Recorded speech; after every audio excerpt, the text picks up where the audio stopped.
کرتی ہے۔ ابھی گرمی کا موسم آنے والا ہے، ابھی سے ذہن تیار ہو رہا ہے کہ ہم گرمی سے کیسے بچیں، پنکھا، کولر اور اے سی کا انتظام کیسے کریں۔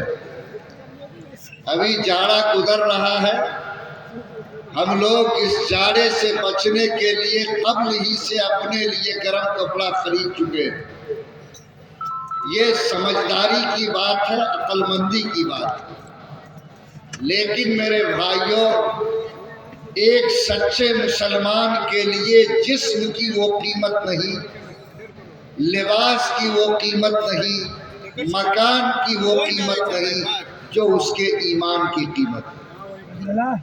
اگر حالات ہمارے ایمان سے ٹکرا رہے ہیں اور جو لوگ آج کمر باندھ کر کھڑے ہیں، اگر ان کا نشانہ اور ٹارگٹ ہمارا ایمان، ہماری شریعت ہے، تو ایک فکرمند مسلمان کو حالات کے اس تیور کو دیکھ کر اپنی شریعت اور اپنے ایمان کو بچانے کی فکر کرنی چاہیے۔ میں آپ کو مایوس کرنا نہیں چاہتا، میں جان رہا ہوں کہ اس ملک میں حالات نے کروٹ لی، لیکن ابھی 1 مہینے کے اندر پوری دنیا کی سطح پر اللہ نے جو حالات کو پیدا کر کے دکھایا، اس نے ہمارے حوصلے کو بڑھایا ہے، ہماری ہمت کو بلند کیا ہے، اور ایسے راستے ہمیں سجھائے ہیں کہ اگر ہم بھی اس یقین کے ساتھ کھڑے ہوں تو انشاءاللہ ہمارے قدموں تک بھی اللہ کی مدد پہنچ سکتی ہے۔ امریکہ یہ سمجھتا تھا کہ وہ دنیا کی سب سے بڑی طاقت ہے اور سپر طاقت کا خطاب اپنے نام کے ساتھ جوڑے ہوا، وہ اپنے طاقت کے غرور کو اللہ کے عرش سے ملاتا تھا اور یہ کہتا تھا کہ میرے ملک میں کسی کو داخل ہونے کے لیے میری اجازت ضروری ہے اور یہاں کا ایک پتا بھی میری اجازت کے بغیر نہیں ہل سکتا۔ لیکن امریکہ کا وہ علاقہ جو سب سے زیادہ محفوظ اور سب سے زیادہ مالدار سمجھا جاتا ہے، میں بلا شبہ ان لوگوں کے ساتھ ہمدردی کے ساتھ کھڑا ہوں جن کو تکلیف پہنچی ہے اور جو لوگ پریشان ہوئے ہیں، لیکن میں آپ کو وہاں لے جانا چاہتا کہ جو طاقت یہ سمجھتی تھی ایک پتا بھی میری اجازت کے بغیر نہیں ہل سکتا، اس کی دھرتی پر 15 دن تک آگ بھڑکتی رہی، زمین جلتی رہی، مکانات چلتے رہے اور وہ طاقت ایک ناکام طاقت بن کر اس کو دیکھتی رہی۔ یہ ہمارے حوصلے کو اس اعتبار سے بڑھاتا ہے کہ یقین مانو، اگر تم ایک اللہ پر یقین رکھتے ہو تو اس سچائی نے آپ کو یہ سمجھایا کہ دنیا میں کوئی طاقت سپر طاقت نہیں، سپر طاقت صرف اللہ کی طاقت ہے، اور ایک اللہ ہی کی طاقت میں وہ دم اور وہ قوت ہے جو ایک ایک تنکے کو تھام کر رکھتی ہے اور جس کے اشارے کے بغیر زمین کا ایک تنکا بھی حرکت نہیں کر سکتا۔ اور جو لوگ جھوٹی خدائی کا تاج پہن کر آج دنیا کو یہ باور کراتے ہیں کہ اس نے خدائی کی شان اپنا لی ہے، یہ شان جھوٹی تو ہو سکتی، حالات نے اس کے منہ پر تماچے مارے ہیں، مومن کے ایمان کو بڑھایا ہے اور مومن کا حوصلہ اس اعتبار سے بڑھا کہ جس کو وہ رب تسلیم کرتا ہے، یقین مانو سب سے بڑی طاقت اسی کی طاقت ہے۔ اور یہ کہتے ہوئے ہمیں فخر ہو رہا ہے، اور جو اللہ کے رسول نے ہمیں کلمہ پڑھایا تھا اس کی سچائی آنکھوں کے سامنے آئی ہے کہ دنیا میں کسی کی طاقت کتنی بڑی ہو جائے، اللہ کی طاقت سے بڑی نہیں ہو سکتی۔ اس لیے ایمان والو، آپ کو اللہ تعالیٰ یہ توفیق دے کہ کسی بھی معاملے میں آپ کی نظر دنیا کی مخلوق پر نہیں بلکہ دنیا پیدا کرنے والے خالق کی ذات پر، اور جب بھی کوئی طوفان اٹھے، حالات کے رخ بگڑے، تو آپ کے دل سے یہ گواہی نکلے کہ یہ حالات اور اس کے تمام تقاضے بھی اس پروردگار کے کنٹرول میں ہے جس کے کرنے اور کہنے سے پورا نظام چل رہا ہے۔ اگر یہ یقین میرے سینے میں ہوگا میرا حوصلہ بڑھے گا، نا امیدی چہروں سے جائے گی۔ اللہ کی ذات پر جو کمزور یقین ہمارا ہے انشاءاللہ وہ طاقت کے ساتھ دوبارہ ہوگا۔ لوگوں، دوسرا سبق جو ہمیں ان 1 مہینے کے اندر ملا کہ وہ غزہ کی سرزمین جہاں نہتے اور کمزور لوگ بالو کے ریت پر جی رہے تھے اور جن کے بارے میں ایک سپر طاقت یہ کہتی تھی کہ سیکنڈوں میں اس کو زمین دوز کر دیا جائے گا، اور وہ سوچ بھی نہیں سکتے تھے کہ یہ نہتے اور کمزور لوگ اپنے بیٹوں کی لاشوں کو کندھے پر ڈھو کر، اپنی بیٹیوں کی لاش کو اپنے بازو پر اٹھا کر اس ایمانی قوت کے ساتھ ڈٹے رہیں گے، یہ ان کی سوچ کے پیچھے بھی نہیں تھا۔ لیکن لوگوں، حالات نے یہ ثابت کر کے دکھا دیا کہ اگر تھوڑی سی قوم ایک مقصد کو سامنے رکھ کر اللہ کی طاقت پر یقین رکھ کر بڑی سے بڑی طاقت کے مقابلے میں کھڑی ہو جائے تو 150 دن کے بعد اس بڑی طاقت کو جھک کر سلام کرنا پڑتا ہے، اور اس بڑی طاقت کو بھی صلح کے نام پر شکست کو قبول کرنا پڑتا ہے۔ آپ کو یہ سبق حوصلہ دیتا ہے کہ کبھی تعداد کی بنیاد پر دنیا میں فیصلے نہیں ہوتے، دنیا میں استعداد کی بنیاد پر فیصلے ہوتے ہیں۔ اگر چھوٹی سی جماعت بھی متحد ہو کر اگر کسی کے سامنے ڈٹ جائے اور اپنی جان کو ہتھیلی میں لے لے تو بڑی سے بڑی طاقت کو گھٹنا ٹیکنے پہ مجبور کر سکتی ہے۔ افغانستان کے وہ مسلمان جن کے چہرے پہ داڑھی، سر پہ پگڑ، اور جو لوگ خشک روٹی کھانے والے، پہاڑ کے دروں میں رہنے والے، جب انہوں نے اس اللہ کی ذات پر یقین کر لیا، یاد رکھو مسلمانوں، 2 سپر طاقت روس اور امریکہ کو بھاگنے پر مجبور کر دیا۔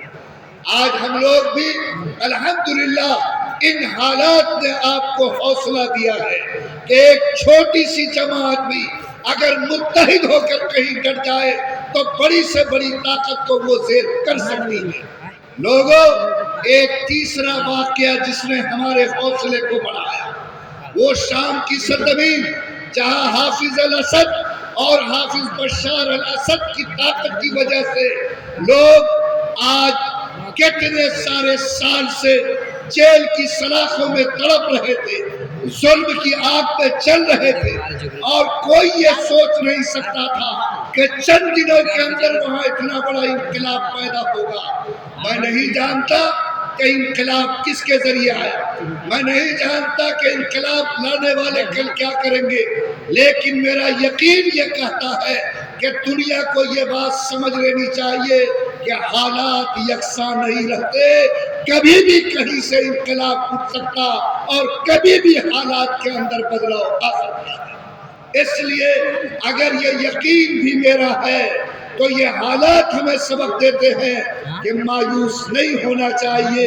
موسم یکساں نہیں رہتا، جاڑے کا موسم بلا صبح سخت ہے لیکن گرمی کا موسم آنے والا ہے، اور گرمی بھی یہ نہ سمجھے کہ برابر رہے گی، اس کے بعد برسات اس کو ٹھنڈا کر دے گا۔ ہمیشہ یہ سوچ کر اپنے آپ کو کھڑا کیجئے کہ حالات یکساں نہیں رہتے۔ آج اگر ہمارے اوپر حالات سخت آئے ہیں، اللہ نے چاہا تو کل بہتر حالات ضرور پیدا ہوں گے۔ اس لیے جو لوگ یہاں بیٹھے ہیں میں انہیں نا امید نہیں کرتا، حالات سے ڈرانا نہیں چاہتا، بلکہ جو حالات پیدا ہوئے ہیں ان حالات کی روشنی میں ان کے حوصلے کو بڑھانا چاہتا ہوں اور کو ہمت کے سبق دینا چاہتا۔ مجھے امید ہے کہ انشاءاللہ ہمارا یقین اس بات پر جمے گا اور قیامت تک ہم اس پر ڈٹے رہیں گے کہ بلا شبہ ظالم کا ہاتھ کتنا بڑا ہو جائے اللہ کے انصاف کے ہاتھ سے بڑا نہیں ہو سکتا ہے۔ اس لیے یہ یقین سینے میں جما، اور اس یقین کے ساتھ جو لوگ بھی جہاں کامیاب ہوئے ہیں وہ سو کر کامیاب نہیں ہوئے بلکہ کچھ کر کے کامیاب ہوئے ہیں۔ تو آپ کی بھی ذمہ داری ہے کہ آپ جہاں جی رہے ہیں، جہاں رہ رہے ہیں، اگر آپ چاہتے کہ یہ دیش ترقی کی طرف بڑھے، یہ سماج اچھا پن اپنے اندر لائے، اگر اس سماج کے اندر خوبصورتی پیدا ہو تو آج کے اس جلسے میں جو اگرچہ تعلیمی بیداری کے نام پر ہے اور دستار بندی کے نام پر ہے، میں آپ کو پیشگی کے طور پر آپ سے دو گزارش کرنا چاہتا ہوں۔ اگر آپ نے یہ دو باتوں کو گرہ میں باندھا، اگر آپ نے دل میں جگہ دی، اگر آپ نے ان باتوں کو قبول کیا، میرا یقین ہے کہ آپ کا گھر چمکے گا، سماج چمکے گا، اللہ اس کی برکت سے بھی ہماری زندگی میں بہتر سے بہتر انقلاب پیدا کر کے دکھا دے گا۔ لوگوں، بات بڑی نہیں ہے، بات بہت چھوٹی ہے۔ آج وہ بات جس نے ہم کو سماجی طور پر کمزور کر دیا، ہمیں اپنے حالات کے اعتبار سے وہاں پہنچا دیا جہاں جا کر دین کا رشتہ ہم سے ٹوٹتا نظر آتا۔ اس لیے میں آپ سے گزارش کرتا ہوں کہ مسلمانوں، اگر عزت کے ساتھ جینا ہے، مسلمانوں کامیابی کے ساتھ رہنا ہے، مسلمانوں اللہ کی مدد کو پانا ہے، تو دو کام کرو، نیت کرو کہ ہم مسلمان ہیں، ہم جہاں رہیں گے ایک بن کر رہیں گے، جہاں رہیں گے نیک بن کر رہیں گے۔ جس دن مسلمان ایک اور نیک بننے کی راہ پر کھڑا ہو جائے گا، میرا یقین ہے کہ بڑی سے بڑی طاقت بھی اس کو زیر نہیں کر سکے گی۔ آج حالات کیا ہے؟ حالات بہت مشکل ہے اور حالات دشوار بنتے جا رہے ہیں، اور مجھے کہنے کی ہمت دیجئے کہ آج ہم دوسرے سے اتنے پریشان نہیں جتنا اپنوں سے پریشان ہیں، اور مجھے یہ کہنے دیجئے کہ آج یہ مسلمان اتنا زیادہ ضمیر کے اعتبار سے گر گیا کہ ایک سچے مسلمان نہیں بلکہ صرف نام کے مسلمان کو اپنے دکھ سے اتنی تکلیف نہیں ہوتی جتنا اپنے بھائی کے سکھ سے تکلیف ہوتی ہے۔ آج یہ ہمیں غم نہیں کہ میں نمک روٹی کیوں کھاتا ہوں، تکلیف اس کی ہے کہ دوسرا اچھا کھانا کیوں کھاتا ہے۔ آج غم اس کا نہیں کہ میں چھوٹا کیوں ہوں، تکلیف اس کی ہے کہ دوسرے کو کرسی کیوں مل رہی ہے۔ آج غم اس کا نہیں ہے کہ میں چھپر میں رہتا ہوں، تکلیف اس کی ہے کہ دوسرے کا پکا کا مکان کیوں بن رہا۔ ایک مسلمان کو سبق پڑھایا گیا تھا کہ تمہارا ہاتھ گرتے کو سہارا دینے کے لیے ہے، روتے کا آنسو پوچھنے کے لیے ہے، بھوکے کو کھانا کھلانے کے لیے ہے، ننگے کو کپڑا پہنانے کے لیے، لیکن خدا کی قسم آج اس مسلمان کا ہاتھ کسی چلتے انسان کو دھکا دے کر گرانے کے لیے، کسی انسان کا پیر کھینچ کر نیچے کرنے کے لیے، کسی کے منہ سے روٹی کا ٹکڑا چھیننے کے لیے، کسی کے بدن سے عزت کا لباس اتارنے کے لیے، اور اگر جھگڑا ہو جائے تو جھگڑے کی آگ پر پانی کے بجائے پیٹرول ڈالنے کے لیے استعمال ہو رہا ہے۔ اور اس کی وجہ سے آج یہ سماج ٹوٹ کے آخری کگار پہ پہنچ چکا۔ مسلمانوں، رب نے آپ کو محبت سکھایا تھا، رب نے آپ کو آنسو پوچھنا سکھایا تھا، رب نے آپ کو سہارا دینا سکھایا تھا، رب نے آپ کو اپنے بندوں سے محبت کرنا سکھایا تھا، لیکن آج ہم کی بیماری پیدا ہو گئی کہ مجھ سے بڑا کوئی نہیں۔ مجھے اللہ نے دولت دی تو میں اتنا بڑا چودھری ہوں کہ میں حق بولوں کہ نہ حق بات میری چلے گی، دوسرے کی سنی نہیں جائے گی۔ اور اس ہم کی بیماری نے، اس غرور اور گھمنڈ نے سماج کو اس کگار پہ پہنچا دیا جہاں دیکھ کر شیطان کو بھی شرم آتی ہے۔ آج چھوٹے چھوٹے نام پر دل ٹوٹ چکے ہیں، آپس میں لکیریں کھینچی گئی ہیں، کوئی کسی کو ماننے کو تیار نہیں، کسی کے سامنے کوئی جھکنے کے لیے تیار نہیں ہے۔ لوگوں، یہ مسلم سماج کی تصویر نہیں ہے، یہ اللہ والوں کی پہچان نہیں ہے۔ اللہ کے رسول صلی اللہ علیہ وسلم نے جو سماج دنیا کو دیا تھا اس کا نقشہ عجیب تھا۔ آج جا کر پڑھو اور اس روایت کو دیکھو کہ جب ایک صحابی نبی کے پاس آیا اور کہا کہ اللہ کے رسول، میرا چچا زاد بھائی میدان میں گیا، پلٹ کر نہیں آیا، میں یہ چاہتا ہوں کہ ہاتھ میں پانی کا کٹورا لے لوں اور جا کر اپنے بھائی کو میدان جنگ میں تلاش کروں تاکہ اگر وہ پیاسا مل جائے تو میں ان کو پانی پلا دوں۔ اللہ کے رسول نے اجازت دی اور جا کر کے وہ پانی کا کٹورا لے کر نبی کریم صلی اللہ علیہ وسلم کی اجازت سے میدان میں آگے بڑھا۔ تھوڑی دور چلا تو ان کا چچا دار بھائی زخم کھا کر پڑا ہوا تھا، ان کی نظر کٹورے پر پڑی تو منہ سے نکلا پانی، تو اس اللہ کے بندے نے اپنے چچا دار بھائی کو منہ کے قریب پانی کا کٹورا لگایا، قریب تھا کہ وہ پیتا، ہو سکتا ہے اس کی جان بچ جاتی۔ بغل میں دوسرا مسلمان زخمی پڑا تھا، اس کی نظر جب کٹورے پر پڑی تو اس کے منہ سے بھی نکلا پانی۔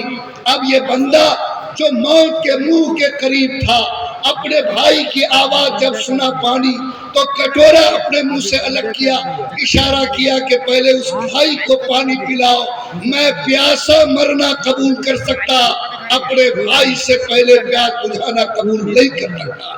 وہ صحابی کہتے ہیں کہ میں دوسرے کے پاس گیا، کٹورا اس کے منہ کے قریب کیا، ہو سکتا ہے وہ بھی پیتا، ہو سکتا ہے اس کی بھی جان بچ جاتی۔ بغل میں تیسرا زخمی پڑا تھا، اس کی نظر کٹورے پر پڑی تو اس کے منہ سے بھی نکلا پانی۔ اس دوسرے زخمی نے بھی کٹورا کو منہ سے الگ کیا، اشارہ کیا کہ پہلے اس کو پانی پلاؤ۔ وہ صحابی کہتے ہیں کہ میں تڑپ کر تیسرے کے پاس گیا، کٹورا اس کے منہ کے قریب لے گیا، قریب تھا کہ وہ پانی پیتا، اتنے میں نے دیکھا کہ اس کی روح اس کے جسم سے پرواز کر گئی۔ میں پلٹ کر دوسرے کے پاس آیا تو خدا کی قسم وہ بھی زندہ موجود نہیں تھا۔ میں پلٹ کر اپنے چچا دار بھائی کے پاس آیا تو اللہ کی قسم اس کی روح بھی جسم سے نکل چکی تھی۔ اے لوگو، یہ تھی محبت کی تصویر۔ ایک سچا مسلمان پیاسا مرنا قبول کر سکتا تھا، لیکن اپنے بھائی سے پہلے پیاس بجھانا قبول نہیں کر سکتا تھا۔ وہ جان دے سکتا تھا، لیکن اپنے بھائی کے جان کا لینا اس کے لیے قبول نہیں تھا۔ لیکن آج سماج کی تصویر دیکھیے، آج کون ہے جو ایک دوسرے کے لیے جاگنا جانتا ہو؟ آج کون ہے جو دوسرے کے چہرے پر مسکراہٹ دیکھنا چاہتا ہو؟ آج اگر کسی کے بارے میں خبر مل جائے کہ فلاں کا بیٹا ایکسیڈنٹ ہو گیا تو رومال میں منہ چھپا کے ہنستا ہے کہ چلو حساب ٹھیک ہی ہوا۔ اور اگر معلوم ہو جائے کہ فلاں کے بیٹے کو نوکری مل گئی، فلاں کو تھوڑی کرسی مل گئی، تو ہمارا منہ لٹک جاتا، ہمارے اندر سے ایک طرح سے محبت کی خوشبو نہیں، نفرت کی بدبو پیدا ہوتی ہے۔ لوگوں یاد رکھو، یہ سماج کے آگے بڑھنے کا راز نہیں ہے، یہ سماج کی مضبوطی کا راز نہیں ہے، یہ اللہ کی محبت کو پانے کا راستہ نہیں ہے۔ میں آپ سے بھیک مانگتا ہوں، آج مسجدوں کے حالات بگڑ گئے، مدرسوں کے حالات بگڑ گئے، عیدگاہ کے حالات بگڑ گئے، سماجی بندھن ٹوٹ کر بکھر گیا۔ آج دولت کے نشے میں، معمولی طور پر خاندانی وجاہت کے غرور میں آج لوگوں نے سماج کی دھجیاں اڑا دی۔ ذات کے نام پر ہو، برادری کے نام پر ہو، خاندان کے نام پر ہو، ٹولہ ٹپر کے نام پر ہو، مسلک کے نام پر ہو، کسی بھی نام پر کوئی بٹوارا، کسی بھی نام پر کوئی لکیر، کسی بھی نام پر کوئی تفریق، آپ کو اسلام اس کی اجازت نہیں دیتا۔ اسلام دعوت دیتا ہے کہ اگر تم واقعتاً محمد کو ماننے والے ہو، خدا کی قسم تمہاری روح سے ہر وقت آواز نکلنی چاہیے کہ جہاں بھی ہم جئیں گے جوڑنے والے مسلمان ہوں گے، کبھی توڑنے والے مسلمان نہیں بنیں گے۔ اللہ تعالی ہم سب کو توفیق دے۔ بولیے، جس سماج میں رہیں گے انشاءاللہ ہم محبت سے رہیں گے، بولو رہیں گے انشاءاللہ، جوڑنے والے مسلمان بنیں گے۔ خالی ہاتھ ملے گا کہ دل بھی ملے گا؟ یہاں تو حال یہ ہے کہ عید بقرعید میں بھی دل نہیں ملتا، جمعہ میں بھی ایک ساتھ کھڑے ہو کر مسلمان مسجد سے نکلتا، لیکن دل کا کینہ صاف نہیں ہوتا۔ کیا مسلمان کینہ رکھے گا؟ کیا مسلمان نفرت میں جیے گا؟ کیا مسلمان حسد اور جلن اور ڈاہ کی بیماری میں ہوگا؟ خدا کی قسم اللہ کو یہ صفت پسند نہیں ہے۔ صاف سنو، چاہے آپ حاجی صاحب ہو، چاہے نمازی صاحب ہو، چاہے جماعتی صاحب ہو، چاہے مفتی اور قاضی صاحب ہو، اگر تمہاری موت اس حال میں ہوتی ہے کہ رائی کے برابر بھی کسی کے لیے کینہ تمہارے دل میں ہوگا، تو جب تک جہنم میں جلا کر اس کو صاف نہیں کیا جائے گا، اللہ کی جنت میں جانے کی اجازت نہیں ملے گی۔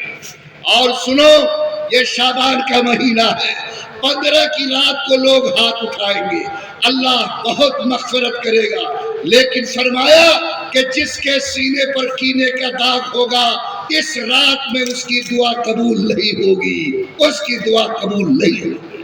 آج کینہ کی بیماری سماج کے ایک ایک فرد میں داخل ہو گئی ہے، اور اس کینہ نے ہمارے جسم نہیں ہمارے دل کو سڑا دیا ہے۔ لوگوں، اگر اللہ سے ملنا چاہتے ہو، محبت اللہ کی پانا چاہتے ہو، خدا کی جنت کا سایہ چاہتے، آخر تو مرنا ہے۔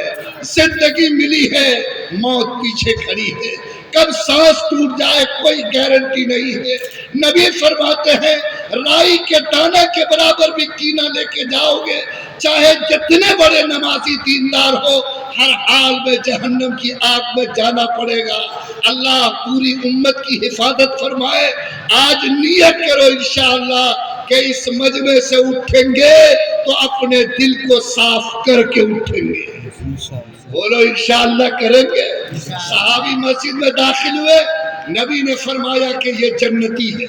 اب دوسرے صحابی نے اس کا ہاتھ پکڑا، چلے گئے اس کے گھر، 24 گھنٹہ اس کے ساتھ رہے، اور پوچھا بٹھا کے کہ دیکھو ہم تمہارے یہاں کھانا کھانے نہیں آئے تھے بلکہ ایک بات کا پتہ لگانے آئے تھے۔ بولا کیا؟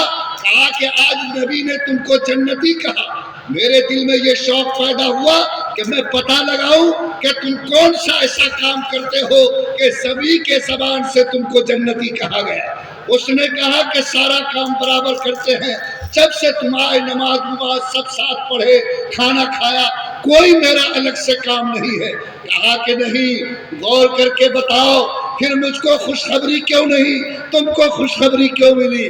اس نے غور کر کے بتایا کہ میری ایک خاصیت ہے کہ جب میں سونے کے لیے بستر پہ جاتا ہوں تو اپنے دل پر نگاہ ڈالتا ہوں اور اپنے دل سے سوال کرتا ہوں کہ کسی مومن کے لیے تیرے اندر کینہ تو نہیں ہے۔ جب میرا دل گواہی دیتا کہ صاحب، تب مجھ کو نیند آتی۔ وہ صحابی سنا، نبی کی خدمت میں آیا، پورا قصہ بتایا۔ نبی نے فرمایا کہ اے میرے ساتھی، اللہ کو اس کی یہی خاصیت اتنی پسند آئی ہے کہ مجھے حکم دیا گیا کہ میں دنیا میں اس کے لیے جنتی ہونے کا اعلان کر دوں۔ لوگوں، اگر صحابی رسول کو اس نیکی کی بنیاد پر دنیا میں جنت کی خوشخبری دی جا سکتی تو یہ میرا پیارا مجمع اگر اللہ کے نام پر عہد کر لے کہ آج میں دل کو صاف کرتا ہوں، خدا کی قسم اللہ آپ کو بھی جنت کی خوشخبری سنا کر رہے گا۔ اس لیے جو لوگ مجمع میں بیٹھے ہیں بولیے انشاءاللہ ہم سب لوگ آج سے محبت کرنے والے مسلمان بنیں گے۔ ہاتھ اٹھائیے نا ذرا پاور سے، الحمدللہ۔ جوڑنے والے کی توڑنے والے، جوڑنے والے، اللہ تعالیٰ آپ سب کو جڑنے والا مسلمان بنا دے۔ اللہ ہر مومن کے دل سے کینے کی سیاہی کو ختم کر کے محبت کی خوشبو سے اس کو شاداب کر دے۔ یاد رکھے اس ملک میں تعداد کم ہے لیکن ایک ڈور جو حبل اللہ ہے، ایک ڈور جو کلمے کا ہے، ایک ڈور جو اللہ کے نبی نے اپنی نسبت کی دی، اگر اس نام پہ تم مضبوطی سے جڑ جاؤ گے، خدا کی قسم اللہ وہ قوت نصیب کرے گا کہ بڑی سے بڑی طاقت تمہارے سامنے جھکنے پر مجبور ہوگی۔ اگر ٹوٹ کر جیو گے کوئی قیمت نہیں۔ آج مدھو مکھی چھوٹی ہے لیکن ایک جت ہے تو پہلوان بھی اس پر پتھر نہیں مار سکتا۔ آج چوٹی کے اندر ایکتا ہے، بھیڑ بکری کے اندر ایکتا ہے، لیکن وہ ایمان والا جس کو کہا گیا کہ تم واعتصموا بحبل اللہ، ایک اللہ کی رسی کو پکڑو، مل کر پکڑو، مضبوطی سے پکڑو، کوئی درار بیچ میں نہ ہو، یکجٹ ہو کر زندگی گزارو۔ اگر وہ نفرت اور ٹوٹ میں مبتلا ہو تو اللہ کی نصرت کبھی قریب نہیں آ سکتی۔ اللہ تعالیٰ اس امت کو سمجھ عطا فرمائے۔ لیکن جب دل میں انا ہے، انا میں تو میں ہوں، تو کبھی کام نہیں بنے گا۔ یاد رکھو جھکنے والا انسان جوڑتا ہے اور جھکنے والا انسان ہی ترقی کو پہنچتا ہے۔ جھکنے والا انسان ہی زمین کا سب سے خوبی والا انسان ہوتا ہے۔ آم کا زمانہ آ رہا ہے، بولو جس ڈالی میں زیادہ آم ہو وہ جھک کے رہے گی کیا کر کے رہے گی؟ جھک کے رہے گی. ارے جھکے گی کہ نہیں جھکے گی؟ جھکنا گنوان ہونے کی پہچان. نبی فرماتے من تواضع للہ، جو اللہ کے لیے اپنا سر جھکا دیتا ہے، کسی مسئلے میں اکڑتا نہیں، اللہ تعالیٰ اس کو دونوں جہان میں سر بلند کر دیتا ہے. آج حالات اکڑ کے ہیں. ہم لوگ دورہ کر رہے تھے، ایک بھائی آ کے کہنے لگا مفتی صاحب دعا کیجئے دونوں بھائی میں کمپرمائز ہو جائے. پوچھا کہ کس بات کا جھگڑا؟ کہا 10 کٹھا زمین کا جھگڑا. کہا کہ کیا معاملہ ہے؟ کہا کہ 7 سال سے مقدمہ چل رہا، 3 قسط میں نے کیا، 4 قسط اس نے کیا ہے، 7-8 لاکھ روپے خرچہ ہو چکا. پوچھا کہ یہ 10 کٹھا زمین کہاں ہے؟ کہا کہ چور میں ہے. پوچھا کتنی قیمت ہوگی؟ کہا کہ 50-60 ہزار روپیہ قیمت ہوگی. کہا کہ بے شرم مسلمان، 50-60 روپیہ ہزار روپیہ کی زمین کے لیے آج 7 لاکھ سے زیادہ روپیہ خرچہ کیا، 7 قسطوں میں مقدمہ لڑ رہے ہو، بھائی کو جیل تک تم نے پہنچایا تو تمہیں احساس نہیں ہوا؟ تمہارے اندر کوئی خیرت نہیں جاگی؟ تو کہنے لگا مفتی صاحب معاف کیجئے، جھگڑا زمین کا نہیں، جھگڑا موچ کا ہے، موچ کا. لوگوں یہ موچ نے اس سماج کو تباہ کر دیا اور اس موچ نے تباہی کے آخری کگار پہ پہنچا دیا. اسی لیے اسلام نے کہا کہ موچ کٹاؤ، نہ یہ موچ رہے نہ تم کو تاؤ اور گرمی دے. یاد رکھو اگر جھکاؤ گے تو اللہ بلند کرے گا، اور اگر اکڑو گے تو فرمایا کہ تکبر کرنے والا، غرور کرنے والا اگر شب قدر میں بھی ہاتھ اٹھائے گا اللہ اس کی دعا کو قبول نہیں فرمائیں گے. اللہ فرماتے ہیں کہ اکڑنا میری چادر ہے، تکبر میری چادر ہے. جو مجھ سے تکبر کی چادر کو چھیلے گا میں اس کے اتنے ٹکڑے کروں گا کہ زمین پر اس کو عزت کی چٹائی نصیب نہیں ہوگی. خبردار، اللہ کو بڑا مانو، اپنی بڑائی کو اپنے پیروں سے مٹا دو. اللہ کے نام پہ جھکنا سیکھو، امت کے نام پر جھکنا سیکھو، ملت کو جوڑنے کے لیے تڑپنا سیکھو.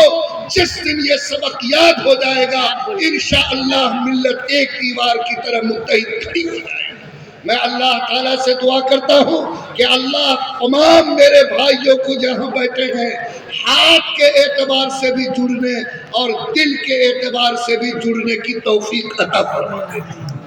دوسری بات تو میں کہنا چاہتا ہوں وہ یہ کہ اگر ہم ایک بن گئے تو رب فرماتے ہیں کہ نیک بن جاؤ. اور ہم لوگ کے ساتھ جب حالات آتے ہیں تو ہم لوگ ڈھونڈتے ہیں کہ پتھر کہاں سے آیا. اللہ فرماتے ہیں کہ پتھر کہاں سے آیا مت دیکھو، ہم تم کو علاج بتاتے ہیں. سنو، وَمَن يَتَّقِ اللَّهَ يَجْعَل لَّهُ مَخْرَجًا وَيَرْزُقْهُ مِنْ حَيْثُ لَا يَحْتَسِبُ. کہ اے لوگو اگر تم چاہتے ہو کہ مصیبت میں ہم تمہارے ساتھ رہیں تو دیکھو جو میرا بندہ میرے ڈر سے گناہ کو چھوڑ دے گا، میرے ڈر سے گناہ کو چھوڑ دے گا، اللہ فرماتے ہیں کہ میں 2 انعام دوں گا. ایک انعام تو یہ کسی مصیبت میں اس کو اکیلا نہیں چھوڑوں گا اور کبھی اس بندے کو بھوکا سونے نہیں دوں گا. لوگوں اگر اس آیت پر یقین ہے تو آپ طے کرو کہ اگر میں خوف خدا کی وجہ سے گناہ کے ڈگر کو چھوڑتا ہوں تو اللہ کسی مصیبت میں مجھ کو اکیلا نہیں چھوڑے گا اور کبھی میرے اوپر رزق کی تنگی کو مبتلا نہیں کرے گا. آپ جو لوگ یہاں بیٹھے ہیں بولو گناہ سے بچنا محمد کی امت کی شان ہے یا نہیں؟ ارے ہے یا نہیں؟ اور آج جس سماج میں ہم لوگ رہتے ہیں بولو وہ سماج گناہ میں ڈوبا ہے یا نہیں؟ یہاں سے یہاں ابھی 15 دن پہلے مجھ سے قاسمی عالم دین نے آ کر کہا کہ مفتی صاحب میں آپ سے ایک فتویٰ لینا چاہتا ہوں. میں نے پوچھا کہ کیا؟ کہا کہ یا تو مجھے اجازت دیجئے کہ میں پھانسی پہ لٹک جاؤں یا اجازت دیجئے تو میں اپنے بیٹی کے گلے پہ چھری چلا کر اسے مٹی میں دفن کر دوں. میں نے پوچھا کہ کیا ہوا؟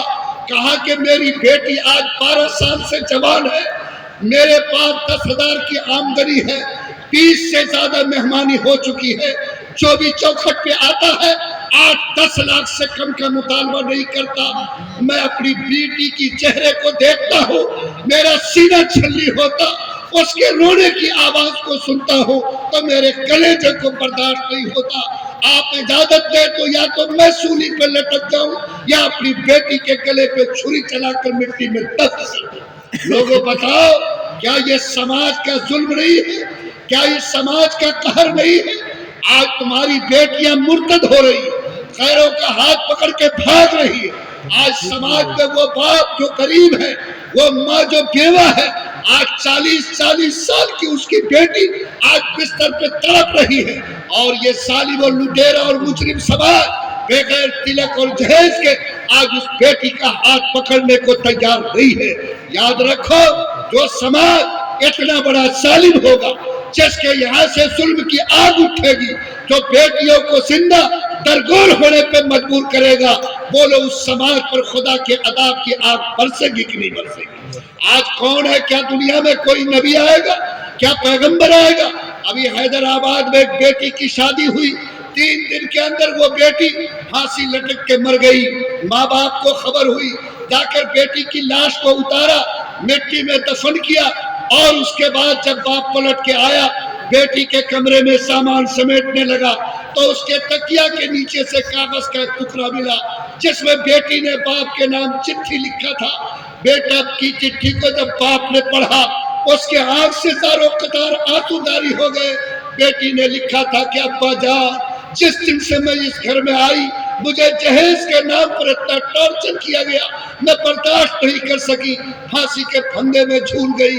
ابا میں دنیا سے جا رہی ہوں, یہ چٹھی چھوڑ کر جاتی ہوں, اگر ہو سکے تو آپ اس کو یاد رکھیے گا اور اس باپ تک پہنچانے کی کوشش کیجیے گا جس کی کوکھ میں اللہ نے بیٹی دی ہے.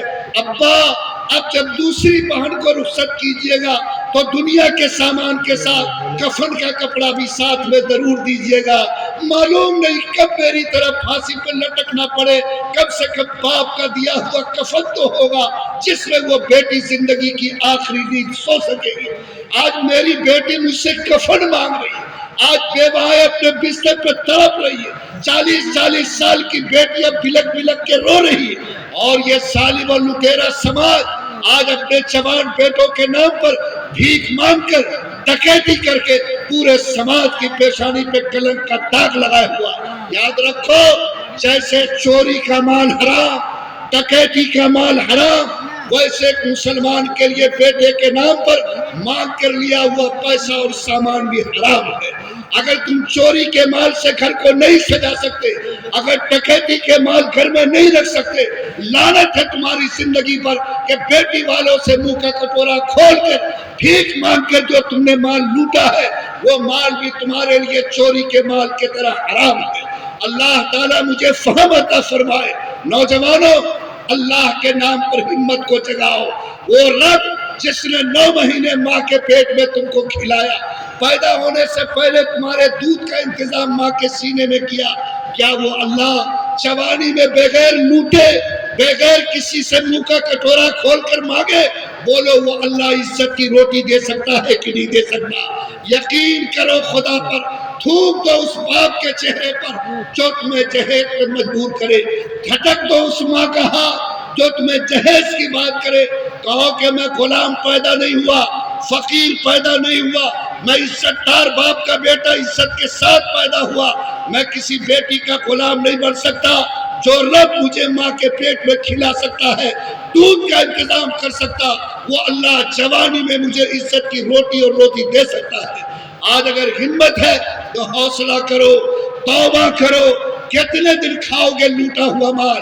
سنو, آج تم نے 1 روپیہ لوٹا ہے, 3 نسل کے اندر اس کا چکرورتی سود کے حساب سے تم کو دینا پڑے گا. آج یہ جہیز اس سماج پہ لعنت پڑ گئی ہے. لوگ کہتے کہ سرکار اجاڑ رہی ہے, دین کو چھین رہی ہے. بولو سرکار نے جہیز کے پرتھا پر پابندی لگائی کہ نہیں لگائی؟ آج سرکار جس میں تمہارے ساتھ کھڑی ہے, آج تو ہمارے نبی کے حکم کے بارے میں آج سرکار کا بھی قانون کھڑا ہے, لیکن ہم جیسا بے شرم مسلمان رات کی تاریکی اور دن کے اجالے میں چھپ کر آج جہیز کی بات کر کے اپنے بیٹے کے نام پر بھک منگی کرتا, اپنے بیٹے کے نام پر لوٹ مچاتا ہے. بولو مسلمانوں, اگر ہم سچے مومن ہیں تو کیا جہیز جیسے حرام کام سے توبہ کرنے کی ضرورت ہے یا نہیں؟ ارے بولیے نا ہے یا نہیں؟ تو کوئی مسلمان ہے جو ہاتھ اٹھا کے کہے کہ انشاءاللہ ہاتھ اٹھا دو. جو شادی نہیں کیے ہو نوجوان اٹھا دو. جو شادی نہیں کیے اٹھا دو. اللہ ہمارے حوصلے کو قبول فرمائے. بچا لو بیٹیوں کی عزت. ابھی 15 دن ہوا ہے حیدرآباد میں ایک شوہر نے اپنے اس بیوی کو آگ میں جلا دیا جس کی تیسری بیٹی پیدا ہوئی تھی.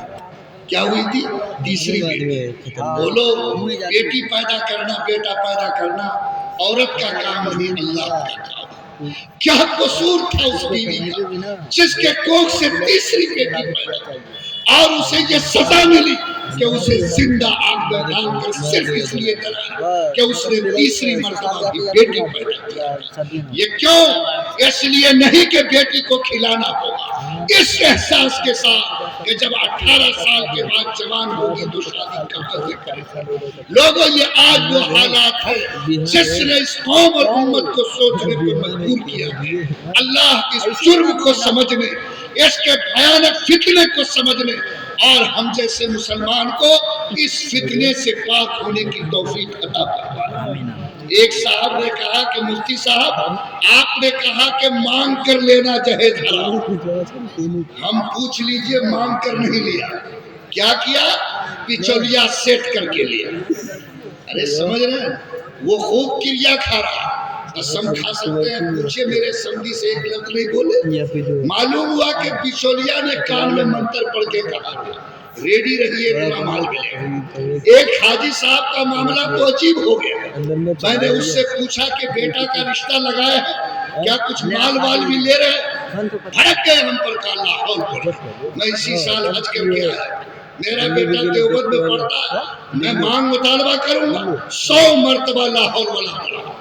لیکن جب بیٹی والے سے پوچھا تو کہا کیا بتائیں مفتی صاحب، سمدھی حاجی صاحب تو ایسا گھما کے مانگے ہیں کہ آپ بھی چکرا جائیے. میں نے پوچھا کہ کیسا گھمایا؟ کہا کہ دیکھیں مجلس میں جب بات ہوئی تو 100 مرتبہ لا حول پڑھا، لیکن جب جانے کا وقت ہوا مصافحہ کیا تو بولے کہ سمدھی آپ تو جا رہے ہیں، مانگ مطالبہ تو 1 کوڑی کا نہیں ہے، لیکن صرف لاسٹ میں اتنا کہنا ہے کہ زمانہ جیسا گزر رہا ہے اس کا خیال رکھیے گا. ارے حاجی صاحب کا کام بن گیا نا.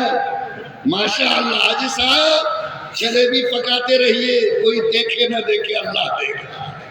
اور یہ ساری جلیبی کا حساب ہوگا، یہ اندر کے کوڑ کا حساب ہوگا. خدا کی عدالت میں آپ کے دل اور دماغ پہ اوپر اللہ کے نیزے پڑیں گے اور آپ کبھی اللہ کے عذاب سے اپنے آپ کو بچا نہیں سکیں گے. اپنی اولاد کی وجہ سے جہنم مت کریے، اپنی اولاد کی وجہ سے اس ڈگر پر مت چلیے جو حرام کاری کا راستہ ہے.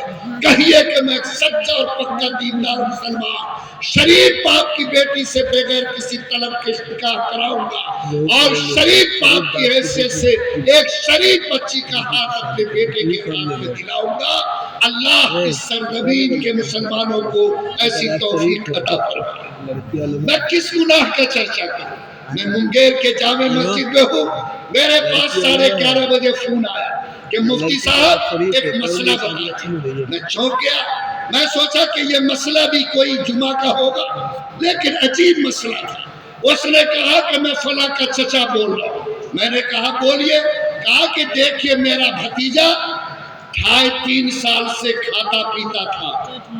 کھاتا پیتا کا مطلب سمجھے بھات روٹی نہیں، دارو پیتا تھا. رات کچھ بیشی پی کے آ گیا، بیوی سے جھگڑا کر لیا اور اس نے نشے میں بیوی کو 3 طلاق دے دیا. آپ بتائیے کہ اب اس بیوی کو پلٹانے کا راستہ کیا ہو؟ ہم نے کہا کہ ہم کو جتیانے کا راستہ تو معلوم ہے، پلٹانے کا راستہ معلوم نہیں. بے شرم مسلمان، تمہارا بھتیجا 2.5 سال سے دارو میں مبتلا رہا، کبھی تم نے مسئلہ نہیں پوچھا. آج 1 گلاس دارو کی وجہ سے جب اس نے گھر میں آگ لگا دی، آج 32 سال کی بیٹی کی سہاگ کو اس نے اجاڑ دیا. 3 بچوں کے سر سے ماں اور باپ کے سائے چھین لیے. پوچھو اس باپ سے جس نے 20 سال تک اس بیٹی کو پالا ہوگا، پوچھو اس باپ سے جس نے کتنی مشقت سے اس کی شادی کی ہوگی، پوچھو اس لڑکی سے جس نے اپنے لاکھوں کی عزت کو 10 سال تک اس کی چوکھٹ پہ قربان کیا۔ آج اگر طلاق کے اس ہتھوڑے سے اس کی زندگی کو کچلا گیا تو بولو خدا کا عذاب کو زمین پر آنا چاہیے کہ نہیں؟ حالات اچھے نہیں ہیں۔ آج 75% مسلمان کا بیٹا نشیڑی بن چکا ہے، نشیڑی بن چکا ہے، چاہے وہ دارو پیے کہ کورکس پیے، چاہے وہ جس قسم کے ٹیبلیٹ اور انجیکشن لے، آج اس نشے کی لعنت نے اس سماج کے جوانوں کو جکڑ لیا ہے۔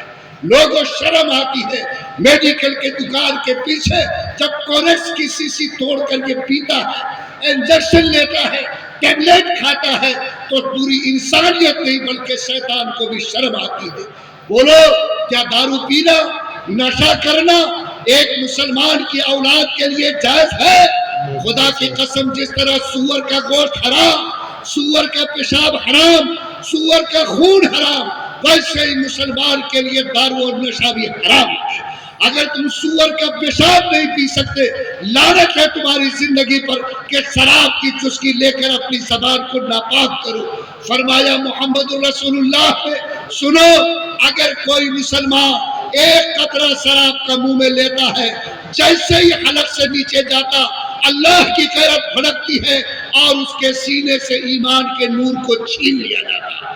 فرمایا دنیا میں بڑا سے بڑا عذاب کر کے مرو گے، اللہ سے امید رکھو کہ سزا بھگت کے بھی جنت میں جاؤ گے۔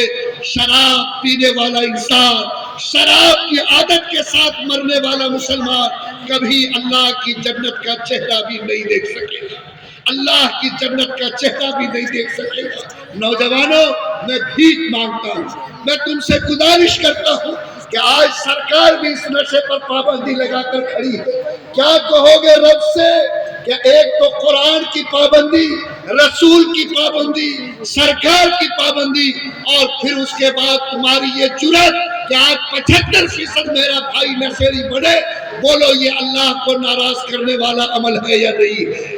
لوگوں طے کرو، نشہ لعنت ہے، طے کرو نشہ جنت سے محروم کرنے والا عمل ہے۔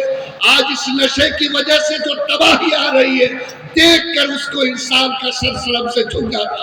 ابھی کلکتہ میں ایک شخص شراب پی کے گھر میں آیا اور اپنے گھر میں داخل ہوا، اس کی ایک بیٹی اپنے کمرے میں لیٹی تھی، بیوی اپنے کمرے میں لیٹی تھی۔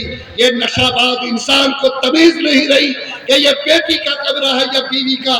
وہ اپنے بیٹی کے کمرے میں داخل ہوا، اس کی بیٹی صبح کو اپنے ماں کا ہاتھ پکڑ کر میرے قاضی کے پاس آئی، بلک بلک کے رونے لگی، قاضی صاحب میں آپ سے انصاف چاہتی ہوں، رات میرا باپ نشے میں میرے کمرے میں داخل ہو گیا، میں اس کے خون سے پیدا ہونے والی بیٹی ہوں، رات اس نے میرے ساتھ وہ سلوک کیا جو کوئی شوہر اپنی بیوی کے ساتھ کرتا۔ وہ باپ جس کے میں خون سے پیدا ہوئی، اسی نے رات نشے میں میری عزت کو اپنے ہاتھ سے لوٹ لیا۔ بتاؤ انسان شراب میں اگر کتے سے زیادہ ذلیل، حیوان سے زیادہ بدتمیز ہو جائے اور اپنی پیدا کی ہوئی بیٹی کے ہاتھ ڈال کر اس کو شرم محسوس نہیں ہو، تو بولو آسمان کو پھٹنا چاہیے کہ نہیں پھٹنا چاہیے؟ آج کون ہے جو ہمارا ہاتھ پکڑے گا؟ کون ہے جو اس سماج کو اس دلدل سے نکالے گا؟ نوجوانوں کوئی پیغمبر نہیں آئے گا، جاگو، توبہ کرو، اس کار حرام سے اپنے کو روکو، اللہ کے سامنے اپنے کو منہ دکھانے کے قابل بناؤ، سماج کو ڈوبنے سے بچاؤ، سماج کی نیا کو پار لگاؤ۔ اگر تم نے ہمت نہیں کی تو یاد رکھو اللہ کے عذاب کو اترنے سے تم نہیں روک سکتے۔ آج تو صورتحال سماج میں بگڑتی جا رہی، آج اس کو دیکھ کر انسان کے دل دکھتے ہیں اور یہ شرم آتی کہ کیا کیا جائے۔ آج یہ پلاسٹک کا ڈبہ موبائل ہاتھ میں آیا، اسکرین ٹچ موبائل، اس نے جو کوہرام مچایا ہے، اس نے سماج میں 90% زناکاری کے راستے کو آسان کر دیا۔ آج جا کر پوچھو یہ موبائل جو تمہیں نعمت کے طور پر ملا تھا، اس سے تم کانٹیکٹ بناتے، اچھی چیزوں کو پھیلاتے، اس کے ذریعے اپنے بزنس کو بڑھاتے۔ یہ موبائل آگ تھا، آگ کا اگر صحیح استعمال کرو گے گھر کا کھانا پک جائے گا، جانے میں گرمی ملے گی، ذرا سی چوک ہو جائے تو گھر جل کے راکھ ہو جائے گا۔ آج ہمارے نوجوانوں نے اس موبائل کے ذریعے اپنے گھر اور زندگی کو چلا لیا.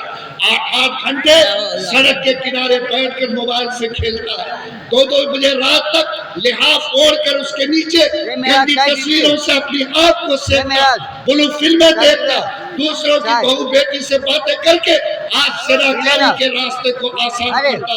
نوجوانوں شرم کرو. آج باپ کے ہاتھ کے نیچے بیٹی کی عزت محفوظ رہی, بھائی کے ہاتھ کے نیچے بہن کی عزت محفوظ رہی. سماج اس کگار میں پہنچ چکا کہ دیکھ کر انسانیت کا سر شرم سے جھکتا ہے. کیا بتاؤ, بدکاری کرنا, زنا کے گناہ میں مبتلا ہونا کیا سماج کے لیے لعنت کی بات ہے یا نہیں ہے؟ اور یہ وہ گناہ ہے کہ فرمایا گیا کہ اگر شادی شدہ آدمی یہ عمل کرے تو اس کو پتھر مار کر ہلاک کیا جائے, اگر غیر شادی شدہ ایسا عمل کرے تو اس کے بدن پہ 100 کوڑے لگائے جائے. لیکن آج یہ سماج موبائل کے فتنے کی بنیاد پر یہ گناہ بھی سماج میں سستا ہوتا جا رہا, بلکہ فیشن بنتا جا رہا. میں اپنے نوجوانوں سے بھیک مانگتا ہوں, گزارش کرتا ہوں, اللہ تمہاری جوانی کو سلامت رکھے, تمہارے دست و بازو کی حفاظت کرے. طے کرو کہ یہ ہاتھ عزت کے لوٹنے کے لیے نہیں بلکہ دوسرے کے عصمت پر عزت کی چادر ڈالنے کے لیے, سماج کی بیٹیوں کی آبرو کو بچانے کے لیے. اور یہ حوصلہ اگر تم نے پیدا کیا تو آج یہ خطرناک بیماری, یہ مرض اور یہ سنگین گناہ سے یہ سماج پاک ہو رہا ہے. یاد رکھو, جس سماج میں یہ گناہ پیدا ہو وہ سماج کبھی اللہ کی برکات سے منور نہیں ہو سکتا ہے. اللہ میرے جگر کو صاف کرے. اللہ کے نبی طائف فتح ہونے کے بعد بیٹھے ہوئے ہیں, ایک صحابی آئے, جوان انسان 30-35 سال کا ہٹا کٹا, بولا کہ اللہ کے پیغمبر میں آپ سے تنہائی میں کچھ بات کرنا چاہتا. نبی تنہائی میں گئے تو کہا ہے اللہ کے رسول میں آپ پر ایمان لا چکا ہوں, میں آپ کی ساری باتوں کو مانوں گا, لیکن مجھ کو ایک گناہ کی اجازت دیجیے. نبی نے فرمایا گناہ کی اجازت؟ کہا ہاں. کہا کون سے گناہ؟ کہا مجھے بدکاری کی لت لگی ہوئی ہے, میں اس کو نہیں چھوڑ سکتا, مجھے دوسروں کی عزت سے کھیلنے کی عادت ہے, میں صبر نہیں کر سکتا. اللہ کے نبی کے چہرے کا رنگ بدل گیا. آپ نے اس کو اپنے پاس بلایا, اپنا ہاتھ اس کے سینے پر رکھا, کہا کہ بیٹا میں تم سے ایک سوال کرتا ہوں, اس کا جواب دو, اگر دل مطمئن نہیں ہوگا پھر ہم تم سے بات کریں گے. بولا اللہ کے رسول کیا سوال؟ اس نبی بندے نے کہا کہ اللہ کے رسول کیا سوال؟ نبی نے فرمایا کہ بتاؤ, ایک عورت تمہارے سامنے آئے جو سر سے لے کر پیر تک پردے میں ہو, تم اس کی عزت لوٹنا چاہو, چہرہ کھولے تو وہ تمہاری ماں ہو, بتاؤ تمہارا احساس کیا ہوگا؟ وہ نوجوان تڑپ گیا, کہا اپنی ماں کے ساتھ کون منہ کالا کرے گا؟ کہا اگر وہ تیری بیٹی ہو, کہا اس کے ساتھ بھی ہمت نہیں کر سکتا. کہا اگر وہ تیری بہن ہو, کہا اس کے ساتھ بھی جرأت نہیں کر سکتا. نبی نے فرمایا کہ اگر کوئی تیری ماں کی عزت پر ہاتھ ڈالے, تیرے کان کو خبر لگ جائے تو بولو تیرا احساس کیا ہوگا؟ وہ نوجوان تڑپ گیا, کہا میں اس کی گردن توڑ دوں گا. نبی نے کہا کہ بیٹا دنیا میں جس کی عزت پر ہاتھ ڈالو گے وہ بھی تو کسی کی ماں ہوگی, وہ بھی تو کسی کی بیٹی اور بہن ہوگی. جو احساس اپنی ماں بہن کے لیے تیرے اندر ہے, بولو اس کے باپ اور بھائی کے دل میں ہوں گے یا نہیں ہوں گے؟ وہ نوجوان قدموں پہ گرا, توبہ کے آنسو بہایا, اور اس نوجوان کا بیان ہے کہ آج کی تاریخ سے جو اس گناہ سے نفرت ہوئی اتنی زیادہ نفرت کسی گناہ سے نہیں ہوئی تھی. آج میں تمام نوجوانوں سے, سماج کے ایک ایک بھائی سے گزارش کرتا کہ آج اس موبائل کے نام پر, نشے کے نام پر آج جو سماج میں یہ گناہ آسان ہوا ہے, ہمت کرو کہ انشاءاللہ اپنے ہاتھ کو ایسے گناہ سے پاک کریں گے. سماج کی بیٹیوں کو عزت کی چادر دے کے یاد رکھو, زناکاری قرض ہے, قرض ہے, قرض ہے. تم دوسرے کے ساتھ کوئی غلط کرو گے, تمہارے گھر تک وہ بدبو پہنچ کے رہے گی. اس لیے اللہ سے ڈرو اور اس قرض سے اپنے گھر کو بچانے کی کوشش کرو. آج جو سماج میں بیٹیاں ہیں ان کی بے پردگی کی وجہ سے بھی حالات بگڑ رہے ہیں اور حالات کے رخ میں تبدیلیاں. آپ سب سے میری گزارش ہے کہ آج اس کو بڑھاوا دینے میں بیٹیوں کی بے پردگی نے کام کیا. آپ سچے مسلمان ہو, یاد رکھو جیسے مسلمان کے لیے نماز پڑھنا فرض ہے ویسے بیٹیوں کے لیے پردہ کے ساتھ رہنا بھی فرض ہے۔ اگر وہ اس کا خیال نہیں رکھیں گی تو جیسے ہی بے نمازی زندگی بھر گنہگار ویسے ہی بے پردہ خاتون بھی اللہ کے نزدیک گنہگار ہے۔ آپ میں سے جو نوجوان ہیں جو میرے بھائی ہیں وہ اللہ کے نام پر طے کرو جو کہ بیٹی بہن تمہارے گھر میں ہے، اگر وہ نکلے تو اس شان کے ساتھ نکلے کہ اس کا لباس گواہی دے کہ اس کا رشتہ محمد الرسول اللہ صلی اللہ علیہ وسلم سے ملتا ہے۔ اگر یہ پردے کا سسٹم لاگو کرو گے، اپنے گھروں میں اس نظام کو مضبوط کرو گے تو اللہ تعالیٰ بہت سارے گناہوں سے رکنے کا راہ آسان بنائے گا۔ بس میرے بھائیوں، میں اگر گناہ کی گنتی کروں آج آپ تھک جائیں گے، میں آپ سے کیا کیا عرض کروں۔ ابھی کلکتہ کے اندر ایک نشہ خور نوجوان نے اپنے 70 سال کی ماں کو پٹخ دیا، کٹورے میں پیشاب کیا اور اس ماں کے منہ میں ڈالا جس نے اپنے پورے بدن کا خون دودھ بنا کر اس کو پلایا تھا۔ کیا بولو یہ گناہ زمین پر ہو اور آسمان نہ پھٹے، ہمارے اوپر ظالم لوگ مسلط نہ ہو، ایسا ہو نہیں سکتا ہے۔ وہ ماں باپ جن کے جسم بوڑھے ہیں، ہاتھ میں جھریا ہے، جن کے کوکھ سے تم نے پیدا لیا، جس باپ نے دھوپ میں تب کر لقمہ کھلایا، آج کوئی بیٹا اس ماں کے آنکھ میں آنسو لائے، اس باپ کے دل کو توڑے، یاد رکھو اس سے بڑھ کر جہنمی انسان نہیں ہو سکتا۔ باپ کے پیر کے نیچے، ماں کے پیر کے نیچے تو جنت ہے، اس جنت کو تلاش کرو اور اس جنت کو پانے والا انسان ہی اللہ کی جنت کا حقدار ہو سکتا۔ خبردار، جس کو بھی ماں باپ کا سایہ ملا اس کو دل سے اس کی قدر کرو کہ اپنی زندگی کی سانس چلتے ہوئے کبھی ماں کے آنکھ میں آنسو نہیں آنے دیں گے، باپ کے دل کو ٹوٹنے نہیں دیں گے۔ لوگوں یاد رکھو یہ سب سنگین گناہ ہیں جو کرونا سے زیادہ خطرناک، کینسر سے زیادہ مہلک ہے۔ اگر سماج کو اس دلدل سے نہیں نکالا تو ہم اللہ کی رحمت کے حقدار، حالات کو بدلاؤ کے قابل نہیں بنا سکتے۔ بس میرے بھائیوں، جو لوگ بھی یہاں بیٹھے ہیں، کیا میں ان سے وعدہ لے سکتا ہوں کہ آج سے جہیز کا دروازہ بند ہوگا، آج سے نشے کے دروازے بند ہوں گے، آج سے بیٹیوں کے سر پہ پردے اور آنچل آئیں گے، آج کے بعد انشاءاللہ کوئی بھی سماج کا بھائی آج زنا جیسے گناہ کی جرات نہیں کرے گا۔ آج سے ہم سب لوگ جیئیں گے تو انشاءاللہ اس حیثیت کے ساتھ جیئیں گے کہ ہم اپنے ماں باپ کے آنکھ میں کبھی آنسو نہیں آنے دیں گے۔ بولو ہم سب لوگ کیا ہاتھ اٹھا کر اس کا عہد کر سکتے ہیں؟ اللہ توفیق عطا فرمائے۔ آمین۔ لوگ بہت ہیں، ان کی بیانات ہونے ہیں، میں نے تو گزارش کی ہے حالات بدلیں گے اللہ کے اشارے سے، ہمارے اعمال پاکیزہ ہوں گے، اللہ کی طرف سے فیصلے ہمارے حق میں